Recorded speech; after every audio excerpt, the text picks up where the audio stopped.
കഥയുടെ പേര് എൻ്റെ വാഗപ്പൂക്കളുണ്ട്. സ്വന്തം രചന. കോളേജിൻ്റെ ഡിപ്പാർട്ട്മെൻറ്റ് നീളൻ വരാന്തയിൽ ചാഞ്ഞു നിന്നിരുന്ന വാഗമരങ്ങളിൽ നിന്നും വാഗപ്പൂക്കൾ നിറയെ കൊഴിഞ്ഞു വീണ് കിടന്നു. ഉദയവും അസ്തമയവും കണ്ട ഒരുപാട് പ്രണയബന്ധങ്ങളുടെയും സൗഹൃദങ്ങളുടെയും കഥകൾ പറയുവാനുണ്ട് നിരന്നു നിൽക്കുന്ന ഈ വാഗമരങ്ങൾക്ക്. ഡിപ്പാർട്ട്മെൻറ്റിൽ നിന്നും വിദൂരമായി നോക്കിയാൽ കാണാവുന്ന കാറ്റാടി മരങ്ങളുടെ കൈകോർക്കാൻ വാഗമരങ്ങൾ കൊതിച്ചിരുന്ന കാലം യാത്ര തുടങ്ങിയിട്ട് ഇന്നേക്ക് ഒരുപാടായിരിക്കുന്നു. കാറ്റിലൂടെ പറന്നു തെന്നി നീങ്ങി വാഗപ്പൂക്കൾ കാറ്റാടി മരങ്ങളോട് അന്വേഷണം പറയാൻ തുടങ്ങിയിട്ടും ഒരുപാടായി. വരാന്തയിൽ നിന്നും നിലത്തേക്ക് ഉതിർന്നു വീണ വാഗപ്പൂക്കൾ കൈകളിലെടുത്തുകൊണ്ട് തനിക്കെതിരെ തോൾസഞ്ചിയുമായി നടന്നകന്ന ചെറുപ്പക്കാരനെ അവൻ അറിയാതെ നോക്കി അവൾ ആശ്വാസത്തോടെ നെടുവീർപ്പിട്ടു. പതിവ് കട്ടൻ കുടിക്കാൻ ക്യാൻറ്റീനിലേക്ക് ക്യാമ്പയിനിനിടയിൽ പോയതായിരുന്നു അവൻ. ഇത്തവണ അവൾക്ക് ക്യാൻറ്റീനിലേക്ക് പോകാനായില്ല. ചായ ഇഷ്ടമല്ലാതിരുന്നിട്ട് വരെ അവൾ അവന് പിന്നാലെ പോയി നേരെ അവനറിയാതെയിരുന്നു ചായ കുടിക്കാൻ തുടങ്ങിയിരുന്നു. അതൊരു ശീലമായി മാറുകയും ചെയ്തു. രാഷ്ട്രീയം വിളമ്പിയ അവൻ്റെ ചുണ്ടിൽ അവൻ ഒളിപ്പിച്ച പ്രണയം അന്നേ വരെ ആരോടും പങ്കുവെക്കാതെ, പറയാൻ ആഗ്രഹിക്കാതെ അവൻ ആ കലാലയത്തിൻ്റെ ജീവൻ തുടിക്കുന്ന ഓരോ മുക്കിലും മൂലയിലും സംസാര വിഷയമായി മാറി. അവൻ്റെ ചുറുചുറുക്കും ഭാവവും ആത്മവിശ്വാസത്തോടെയുള്ള തലകുലിക്കുള്ള സംസാരവും അങ്ങനെയെല്ലാം അവൻ ആരാധന തോന്നിപ്പിക്കും വിധമുള്ളതായിരുന്നു. അച്ഛന് പകർന്നു നൽകിയ രാഷ്ട്രീയ ഭാവിയിൽ അവൻ തലയുയർത്തി നിൽക്കാൻ ഒരുപാട് ആഗ്രഹിച്ചിരുന്നു.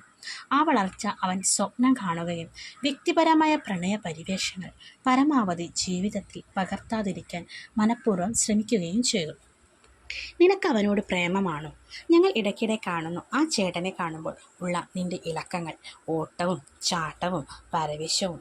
കൂട്ടുകാരികൾ അവളെ കളിയാക്കാൻ തുടങ്ങിയെങ്കിലും അവനറിയാതെ അവനെ കാണാൻ കിട്ടുന്ന വാഗമരച്ചുവടും കോളേജ് കോർണറുകളും ലൈബ്രറിയും വരാന്തകളും കാറ്റാടി മരത്തണലുകളും അവൾക്കെല്ലാം ഇടങ്ങളൊരുക്കി.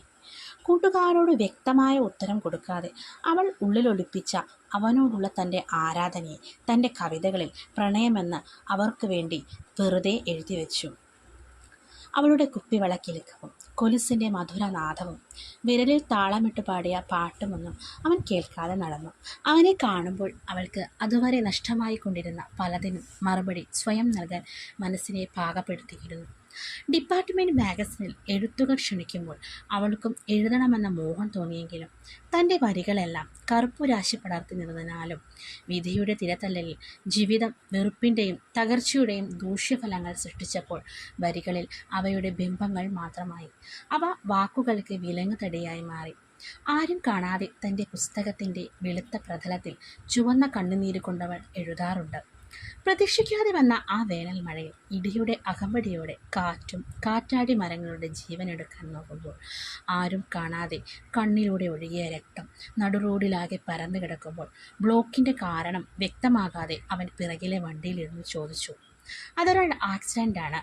വൈകാതെ ചലനമില്ലാതെ കിടന്ന അവളുടെ ശരീരം കയ്യിലെടുത്ത് ഹോസ്പിറ്റലിലേക്ക് പോകുമ്പോൾ തെറിച്ചു കിടന്ന അവളുടെ ബാഗും കയ്യിൽ നിന്നും വേർപെട്ട് കിടന്ന കവിതാ പുസ്തകവും അവൻ കൂടെ വെച്ചിരുന്നു. ആ പുസ്തകത്തിനിടയിൽ നിന്നും തള്ളി നിന്ന വെളുത്ത കടലാസിൽ ഉരുണ്ട അക്ഷരക്കൂട്ടങ്ങൾക്കിടയിൽ പറയാതെ പറഞ്ഞ നൊമ്പരങ്ങൾ. നിങ്ങളുടെ അച്ഛൻ പറഞ്ഞു പഠിപ്പിച്ച രാഷ്ട്രീയ പാഠങ്ങളുടെ കൂട്ടത്തിൽ മറന്നുപോയതും പറഞ്ഞു തരാൻ വേണ്ടെന്ന് വെച്ചതുമായ ജീവിത പാഠങ്ങളുണ്ട്.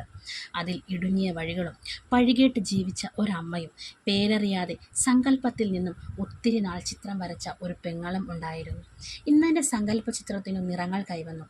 ചതിച്ച അച്ഛൻ്റെ രാഷ്ട്രീയ കൊതിയേക്കാൾ ഞാൻ ആരാധിച്ചത് ഏട്ടൻ്റെ രാഷ്ട്രീയ ആദർശങ്ങളായിരുന്നു. എൻ്റെ നീക്കങ്ങളെ പ്രണയമെന്ന് മുദ്ര കുത്തിയ തൻ്റെ കവിതകൾക്കിടയിൽ താൻ ഒളിപ്പിച്ച അവർ കാണാത്ത മറ്റൊരു കവിതയും ഉണ്ടായിരുന്നു. തൻ്റെ മരണത്തിൻ്റെ നാദത്തിൻ്റെ കവിത. അവൻ്റെ നെഞ്ചിടിപ്പിൻ്റെ താളത്തിൽ ദൂരെ അവളുടെ മരണത്തിൻ്റെ നാദവും മുഴങ്ങുന്നു.